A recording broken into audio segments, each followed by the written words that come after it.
Good to have you, Giuseppe. Well, Italy itself has seen many tough questions to deal with surrounding migration. What do you make of this situation now between Morocco and Spain? Well, I think the most tragic thing is that it's not new.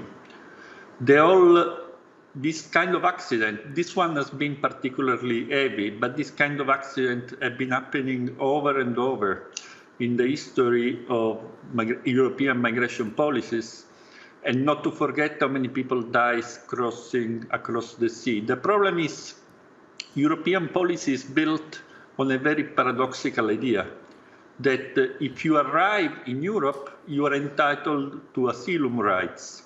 But in order to arrive, you need basically to cross borders which are designed to keep you out.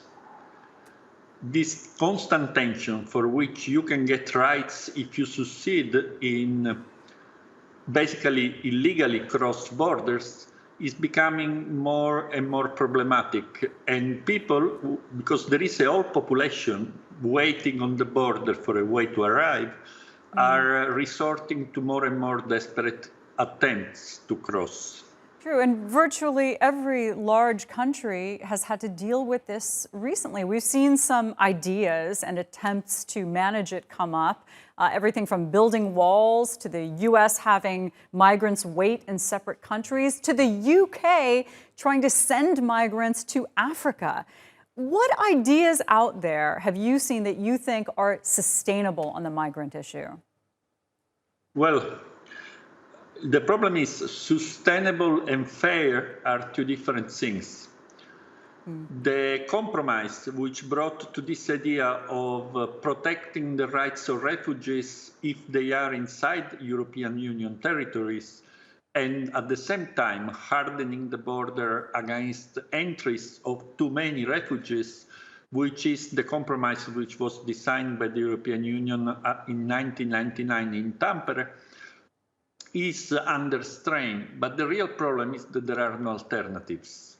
So each single state and the European Union as a whole is becoming tougher and tougher in policing the border.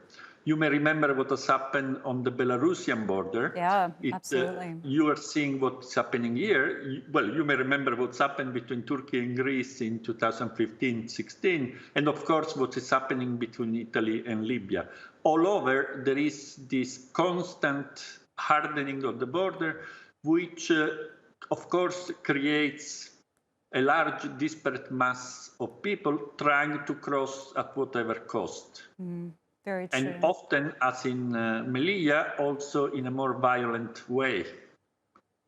And the only answer that people and policymakers seems to find is hardening even more the border. So it's really a bad, vicious circle. Yeah. All right, Giuseppe, good to talk to you. Thanks so much for your insights.